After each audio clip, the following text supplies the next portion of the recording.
Shalom, bien-aimés amis de Jésus.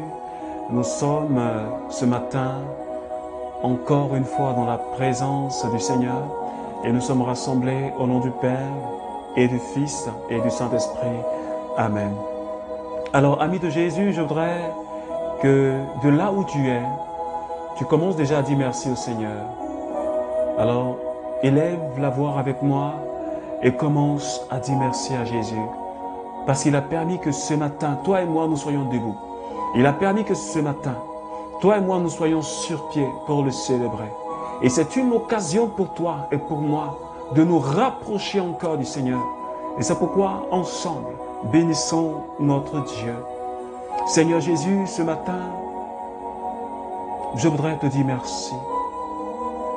Merci pour ce merveilleux moment, pour ce merveilleux temps que tu me donnes. Ce temps de grâce que tu nous accordes, mes frères et moi, Seigneur. Merci pour ce matin, pour la lumière du jour que tu me donnes de voir. Merci pour le cri des oiseaux que tu me donnes d'entendre. Merci pour la vue que tu me donnes. Ce matin, je veux te dire merci. Merci, Seigneur, pour le don de ton Esprit Saint. Tu as dit dans ta parole que lorsque 2 ou 3 sont réunis en ton nom, Seigneur, tu es présent au milieu de nous. Et ce matin, je suis avec mes frères, je suis avec mes sœurs. Et je sais que tu es déjà présent. Ce matin, Saint-Esprit, viens prendre le contrôle de ce moment de prière. Viens prendre le contrôle, Seigneur Dieu, de ce partage de la parole de Dieu, de ta parole, Seigneur. Merci pour ta présence, Saint-Esprit. Merci pour ton agir, Saint-Esprit, ce matin. Merci de toucher mon cœur. Merci de toucher le cœur de quelqu'un qui est en train de prier avec moi. Merci de toucher le cœur d'un frère qui est en train de prier avec moi ce matin. Montarabausco Shanta Mama. Mokantarausco Shintarababa. Manderebosco Shantarabaus. Ramsai Kintarababa. Sheribausai Kinteribos. Mandarababa. Merci Saint-Esprit. Merci pour ta présence. Merci de disposer mon cœur et de disposer le cœur de quelqu'un ce matin. Béni sois-tu, Seigneur Esprit Saint. Merci, Seigneur. Alors, amis de Jésus, ce matin, le Seigneur nous donne une merveilleuse parole. Est-ce que quelqu'un peut dire merveilleuse? Une merveilleuse parole que le Seigneur nous donne à partager ce matin, qui est tirée de Luc, chapitre 15, à partir des versets 11, et je lis la parole du Seigneur. Il dit encore, un homme avait 2 fils.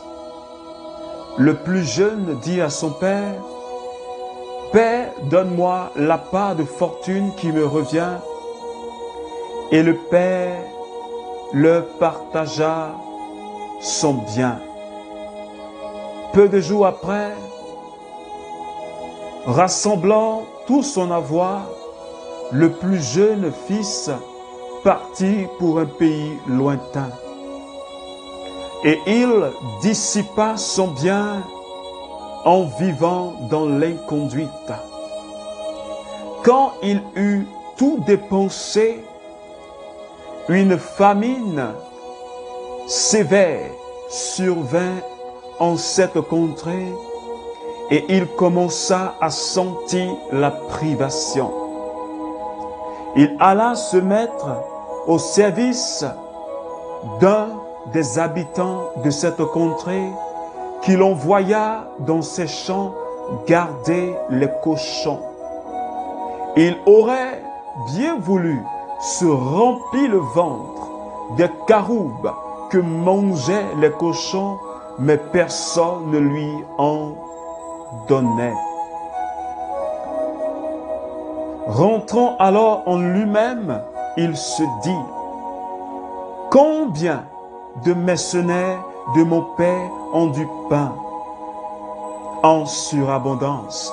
Et moi, je suis ici à périr dans la faim. Je veux partir, aller vers mon Père et lui dire, Père, j'ai péché contre le ciel et envers toi. Il se mit, je ne mérite plus d'être appelé ton fils, traite-moi comme l'un de tes mercenaires. Il partit donc et il s'en alla vers son Père. Parole du Seigneur. Amis de Jésus, cette parabole, je crois que tu la connais déjà. Elle parle du fils perdu. Elle nous parle de l'enfant prodigue. Et c'est Jésus lui-même qui nous donne cette parabole. Cet enfant qui a demandé à son père, je veux ma part d'héritage. Et après avoir récupéré son avoir, ce qui lui revient, c'est-à-dire son bien, il est parti de la maison de son père, dans une contrée lointaine. Et là, il a dilapidé tous les biens qu'il avait en vivant dans l'inconduite, en vivant dans la débauche, et il a perdu tout ce qu'il avait. Il s'est retrouvé en tant que gardien de cochons et il a regretté pourquoi il a quitté cette maison de son père. Alors ce matin, ami de Jésus, le Seigneur me parle à moi et le Seigneur te parle.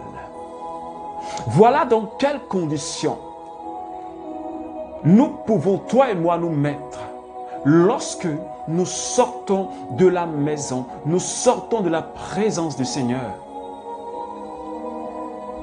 Lorsque nous nous rebellons contre le Seigneur. Parce que ce fils, le plus jeune de cette famille, s'est rebellé. Et il est parti de la maison de son père. Et toi et moi, parfois, le plus souvent, nous nous rebellons contre Dieu. Et nous sortons de sa présence. Nous abandonnons la présence de Dieu. Nous sortons du pâturage. Et cet enfant, sorti de la présence du Seigneur, a été frappé par la misère. Mais bien avant cela, il vivait dans la débauche. Il vivait dans l'inconduite. Parce qu'il n'est plus dans la présence de son Père. Il n'a plus la couverture de son Père. Et ce matin, je suis en train de parler à quelqu'un. Tu es peut-être sorti de la présence du Seigneur. Peut-être à cause d'une situation que tu es en train de vivre, tu t'es rebellé contre Dieu. Parce que tu ne vois pas l'intervention de Dieu de manière immédiate. Tu t'es rebellé contre Dieu. Et tu as quitté sa présence. Tu t'es dit que si telle est la situation, je ne prie plus, je ne vais plus à l'église. Je ne lis plus la parole de Dieu. Mais quand nous sortons de cette présence, nous nous exposons. Et ce fils, ce jeune enfant, il s'est exposé. La misère l'a frappé. Quand toi et moi, nous nous exposons, lorsque nous quittons dans la présence du Seigneur, nous sommes frappés de diverses maladies. Nous sommes frappés de plusieurs maux. Et notre vie va de mal en pire. Et qu'est-ce qui arrive dans la vie de ce jeune homme? Il s'est retrouvé en tant que gardien de cochons. Gardien de porcs. Et le Seigneur, en fait, le Seigneur voulait lui montrer quelque chose. Le Seigneur voulait lui dire, la vie que tu mènes, c'est comme la vie de cochon. Quand tu quittes ma présence, C'est une vie de cochon, de porc, qui traîne dans la boue. C'était l'état de son âme que le Seigneur était en train de lui montrer comme ça. La vie de cochon, qui traîne son groin partout. Et le cochon même est capable de manger des excréments humains. Il traîne dans la boue. Et c'est l'état de mon âme, c'est l'état de ton âme lorsque tu sors de la présence du Seigneur.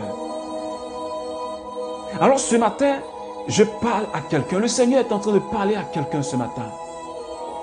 Tu es peut-être sorti de la présence du Seigneur.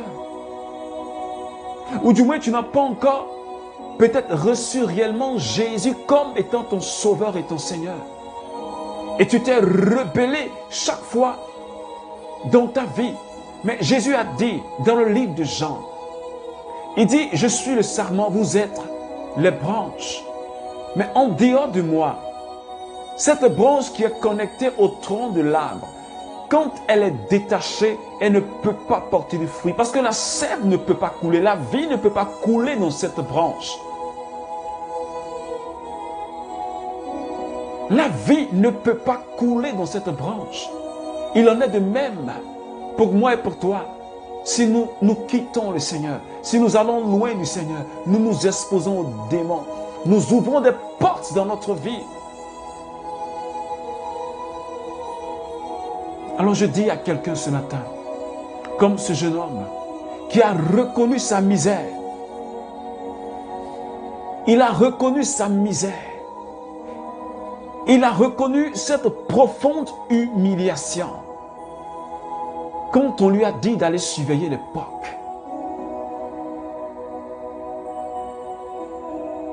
C'était une humiliation.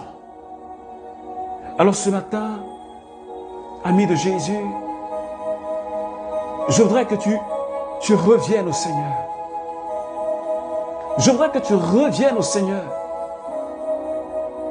Que tu reviennes au Seigneur. Parce qu'il t'appelle. Jésus n'a pas donné son sang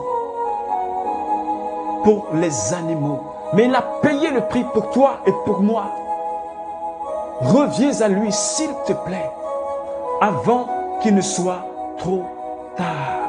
Reviens à Jésus. Alors prie le Seigneur avec moi. Seigneur Jésus, ce matin, je reconnais que je me suis éloigné de toi. Et aujourd'hui, Seigneur, je me répands devant toi. Je me suis rebellé contre toi. Et j'ai quitté ta présence, j'ai quitté ta maison. J'ai dilapidé tous les biens. J'ai gaspillé mon temps. J'ai gaspillé mon temps dans ce monde, en vivant dans la débauche et dans l'inconduite. Tous les biens que tu as déposés en moi, au lieu de les mettre au service de ton Église, j'ai gaspillé cela dans le bien, dans ce monde, Seigneur. Mais je voudrais te demander pardon ce matin. Accorde-moi ta miséricorde. Accorde-moi ton pardon, Seigneur. Merci, Jésus. Merci, Jésus. Merci, Jésus. Alors, bien-aimé ami de Jésus, que Dieu te bénisse, qu'il t'accorde sa grâce et qu'il te donne, qu'il me donne aussi la grâce de pouvoir venir à lui et d'abandonner le péché. Nous avons prié au nom du Père et du Fils et du Saint-Esprit. Amen, amen, amen. Shalom, shalom.